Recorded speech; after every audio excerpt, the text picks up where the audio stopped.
दोस्तों, क्या आप जानते हैं जापान की लाइफ एक्सपेक्टेंसी 85 साल है, जो कि यूएसए से 6 साल और भारत से 15 साल ज़्यादा है। आखिर क्या कारण है कि जापान के लोग इतना लंबा जीवन जीते हैं? इसी के बारे में हम जानेंगे 2016 में आई किताब Ikigai the Japanese secret to live long and happy life में। नमस्ते दोस्तों, मेरे चैनल में आपका एक बार फिर से स्वागत है। दोस्तों, आज मैं बात करूंगा 2016 में आई एक बहुत ही कमाल की सेल्फ हेल्प बुक इकिगाई की, जिसको लिखा है हेक्टर गार्सिया और फ्रांसिस माइल्स ने।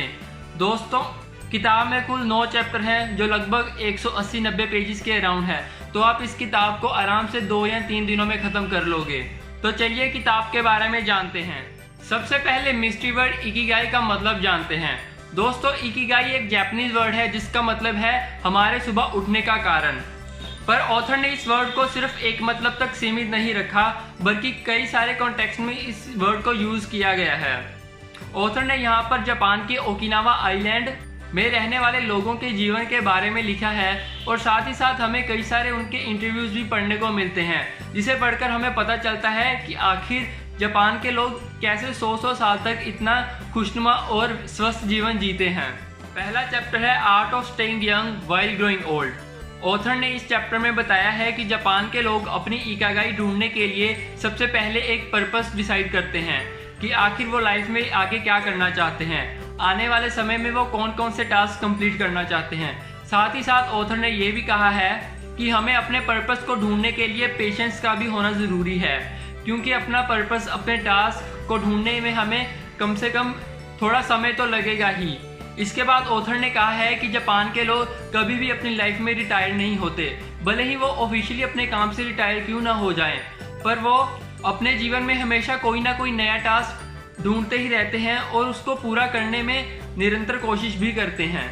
इसके बाद ऑथर ने ओकिनावा के लोगों की डाइट के बारे में बताया है। हम अक्सर ये समझते हैं कि नॉनवेज और ज़्यादा कैलोरीज लेना ही एक अच्छी डाइट है, पर यह जानकर मुझे भी काफ़ी हैरानी हुई कि ओकिनावा के लोग सिर्फ अपने घर में उगाई फल और सब्जियों का ही सेवन करते हैं। साथ ही साथ वो ग्रीन टी को भी अपनी डाइट का एक बहुत ही इम्पोर्टेंट हिस्सा मानते हैं। ओकिनावा का हर व्यक्ति 80% सीक्रेट को फॉलो करता है, जिसका मतलब है कि हमें सिर्फ अपनी भूख का 80% ही खाना चाहिए, यानी अपना पेट सिर्फ 80% तक ही भरना चाहिए। यही कारण है कि ओकिनावा के लोगों की एवरेज कैलोरी कंजप्शन दिन में सिर्फ 1800 से 1900 कैलोरीज ही है, जिसके कारण उनका बॉडी मास इंडेक्स भी 18 से 20 के बीच में ही रहता है। आगे ऑथर ने मोई के बारे में बताया है, जो कि लोकल लोगों का एक छोटा सा ग्रुप है। जिन भी लोगों का सेम इंटरेस्ट होता है, सेम हॉबीज होती हैं या सेम प्रोफेशन होता है, वो आपस में एक छोटा सा ग्रुप बनाते हैं, जहाँ पर सभी लोग एक दूसरे की फाइनेंशियली हेल्प करते हैं और साथ ही साथ फिजिकल कामों में भी हाथ बटाने की कोशिश करते हैं। आगे के चैप्टर में ऑथर ने स्ट्रेस और एजिंग के बारे में बताया है, जहां हम जानते हैं कि आखिर ओकिनावा के लोग किस तरह एजिंग के प्रोसेस को स्लो करते हैं। और साथ ही साथ ऑथर ने स्ट्रेस के बारे में भी बताया है कि आखिर किस लेवल तक स्ट्रेस हमारे लिए सही है, और स्ट्रेस के पीछे होने वाले साइंटिफिक रीज़न को भी बेहद ही आसान भाषा में हमें बताने की कोशिश की है। अगला चैप्टर लोगोथेरेपी के बारे में है, जो मुझे काफ़ी बोरिंग लगा, और साथ ही साथ इस चैप्टर में कई सारी केस स्टडीज़ भी पढ़ने को मिलती हैं। इसी के साथ ऑथर ने कई सारी थेरेपीज़ के बारे में भी बताया है, तो अगर आप एक थेरेपिस्ट हैं तो आप ये किताब ज़रूर पढ़ सकते हैं। चौथे चैप्टर से किताब वापस पटरी पर लौट आती है, जहाँ हमें कई सारी नई नई बातें सीखने को मिलती हैं, जिन्हें हम अपनी लाइफ में अपनाकर इतना तो सीख ही सकते हैं कि आखिर अपनी लाइफ के छोटे से छोटे पल को किस तरह एंजॉय करें। यहाँ पर ऑथर ने योगा के अलावा कई सारी एक्सरसाइजेज जैसे ताई ची, क्विगोंग, इनकी बात की है, जो कि हमारे माइंड को रिलैक्स करने में और हमारी प्रोडक्टिविटी को इंक्रीज करने में हेल्प करती हैं। लैंग्वेज की बात करूँ तो किताब काफ़ी इजी लैंग्वेज में लिखी गई है और आपको इसको पढ़ने में कोई दिक्कत नहीं आएगी।